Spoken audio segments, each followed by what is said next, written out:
Hello guys, तो आज की वीडियो हमारी पूरी रहने वाली है कार की थोड़ी सी टिप्स एंड ट्रिक्स जिसको यूज़ करके आप अपनी गाड़ी की माइलेज और इसकी लाइफ बढ़ा सकते हो।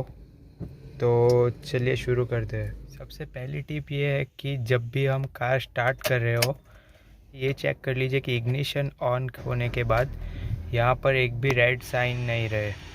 ये एक आ रही है वो सीट बेल्ट की है जो मैंने अभी नहीं लगाई है, तो ये अभी चलेगा, लेकिन ये भी जब ड्राइव कर रहे हो तो याद से चेक कर ली कि कोई भी रेड साइन नहीं हो, क्योंकि कोई भी रेड साइन आपकी कार को तकलीफ़ पहुंचा सकती है। तो इस बात का पहले ध्यान रखें। तो जब भी हम गाड़ी स्टार्ट करते हैं तो आपको देखने में आया होगा कि ये आरपीएम जो है वो 1500 के आसपास रहता है। तो हमें गाड़ी चालू करके तुरंत नहीं निकाल लेनी है, ये सेटल डाउन होकर यहाँ तक आ जाए उसके बाद ही गाड़ी को बाहर निकालना है। उसमें क्या होता है कि हम लोग गाड़ी स्टार्ट करते तुरंत ही निकाल देते हैं ना, तो इंजन को सेटल होने में टाइम लगता है, तो वो नहीं देते तो लॉन्ग टर्म में इसमें प्रॉब्लम आ सकता है और माइलेज में भी बहुत ज़्यादा फ़र्क आ जाता है। तो आपको रेकमेंड करूँगा कि आप इस बात का ध्यान रखें कि 800 तक सेटल हो जाए आरपीएम, उसके बाद ही गाड़ी को निकाले बाहर। तो हमेशा इसको 800 आरपीएम तक सेटल हो जाने दें। इससे फ़ायदा क्या होगा कि आपकी माइलेज में भी बहुत फ़र्क पड़ेगा। नई गाड़ी में तो ज़्यादा आपको पता नहीं चलेगा, लेकिन जैसे ही आपकी गाड़ी पुरानी होगी थोड़ी सी, तो आपको माइलेज में फ़र्क देखने को मिलेगा और इससे बैलेंस रहता है इंजन का। ये कैसा है कि हमें भी कोई नींद में से उठा के डायरेक्ट बोल दे कि यहाँ पे भाग के जाना है, भाग के जाना है, ऐसा करके, तो हमें भी कैसा लगेगा। तो इसी तरह से इसे भी थोड़ा सेटल होने दे तो गाड़ी अच्छे से चलेगी और प्रॉपर फ्यूल पूरा पंप हो जाए पूरे इंजन से आगे तक, उसके बाद गाड़ी अच्छी चलेगी। तो मैं ये रिकमेंड करूँगा कि आप इसे 800 आरपीएम तक सेटल हो जाने दें। अगला पॉइंट जो है वो स्टीयरिंग सेटलमेंट के लिए है। तो आपको ध्यान आपका गया हो या नहीं गया हो मुझे नहीं पता, या कई लोगों को पता होगा, तो ये जो लीवर आता है इसको नीचे करते ही आप स्टीयरिंग को एडजस्ट कर सकते हैं। इसको नीचे करके मतलब आपने ओपन कर लिया, तो अब ये स्टीयरिंग क्या होता है या ये आप ऊपर नीचे कर सकते हो। तो कई लोगों को पता ही नहीं होता कि कितना रखना है स्टीयरिंग को। तो जहाँ पर भी आप पहले कंफर्टेबल पोजीशन में बैठ जाओ सीट पे, उसके बाद आपको इस तरह से एडजस्ट करना है कि ये वाला जो गैप है स्टीयरिंग में उससे आपको पूरा ये एमआईडी पूरा विजिबल हो। इस तरह से आपको लॉक करके वापस यहाँ पर नीचे जो लीवर दिया है उसको ऊपर करके लॉक कर देना है।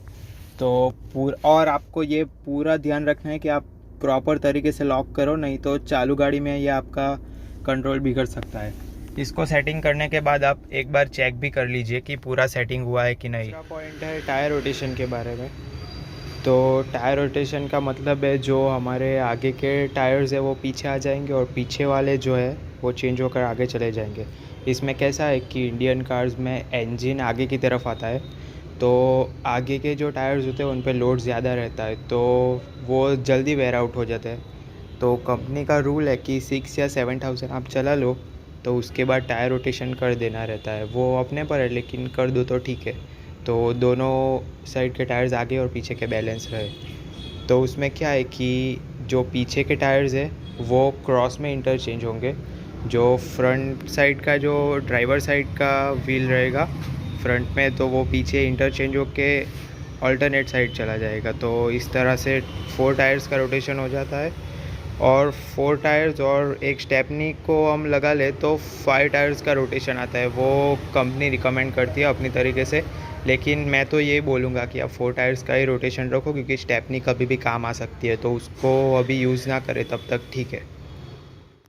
और एक पॉइंट ये है कि जब भी हमारी एसी की कंट्रोल्स, अभी तो कई गाड़ियों में ऐसा आ गया कि ऑटोमेटिक क्लाइमेट कंट्रोल वो भी अपर मॉडल्स में आता है, तो जिनमें भी ये मैनुअल वाले कंट्रोल आते हैं, तो उसके लिए मैं आपको ये बताना चाहूँगा कि ये जो लीवर है वो यहाँ से कूलिंग बढ़ते बढ़ते यहाँ से हीटर तक आती है।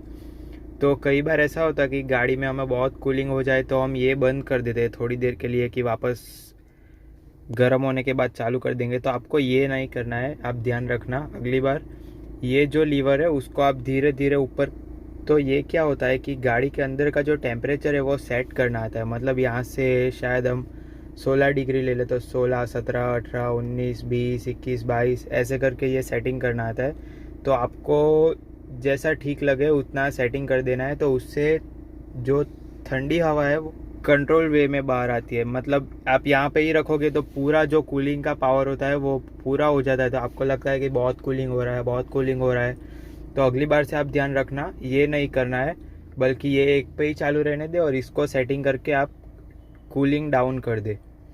इसमें ही दूसरी बात आपको ये बताना चाहूँगा कि कई लोग ऐसा करते हैं कि ऐसे ही फ़ैन चालू रख के ये सेटिंग्स यहाँ पे बदल देते हैं। तो आपको ये ध्यान रखना है, ये नहीं करना है, क्योंकि ये जो है वो बाहर की हवा अंदर आने के लिए होती है। तो कई बार कैसा होता है कि बाहर बहुत धूल जमी होती है तो वो सीधा एसी वेंट से अंदर आ जाती है। तो आपको ये बात का ध्यान रखना है, ये नहीं करना है कभी भी। तो एसी कंट्रोल्स के लिए मुझे आपको यही बताना था। पॉइंट ये है कि कई बार क्या होता है, हम महीने 2 महीने के लिए गाड़ी कहीं भी नहीं निकलने वाली हो तो रख देते हैं पार्किंग में। तो आपको ये बात का पूरा ध्यान रखना है कि आप उस कंडीशन में स्लोप से हट के थोड़ा प्लेन रीजन ढूंढ ले और ये हैंड ब्रेक जो है उसको रिलीज़ कर दे और गाड़ी को पहले गियर में छोड़ दे। पहले गियर में रहने से आपकी गाड़ी आगे पीछे तो नहीं जाएगी। तो ये सेफ़ तरीका है, क्योंकि उसमें क्या होता है, हम लोग हैंड ब्रेक लगा कर चले जाते हैं और 1-2 महीने तक गाड़ी निकलती नहीं बाहर, तो उसके ब्रेक्स जाम हो जाते हैं। तो उसके बाद आपको मैकेनिक बुलाने के सिवा और कोई रास्ता नहीं है।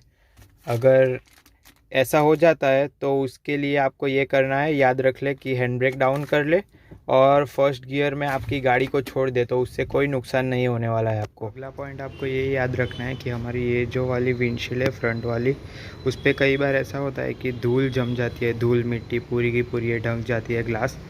तो उस कंडीशन में आपको ऐसा करना है कि डायरेक्ट यहाँ से पानी मार के वाइपर नहीं चलाना है, उससे आपके ग्लास पे माइनर स्क्रैचेस आ जाएंगे।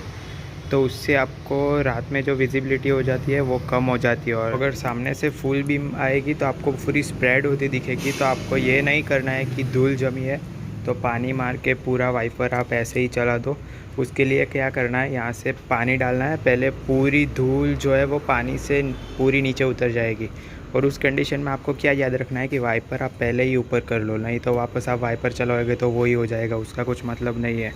तो पहले यहाँ से पानी डाल के पूरी धूल नीचे उतार लीजिए और उसके बाद आप सॉफ्ट कपड़े से पूरा ग्लास साफ़ कर सकते हो। तो आपकी ग्लास की ये विंडशील्ड में जो वो डैमेज नहीं होगा।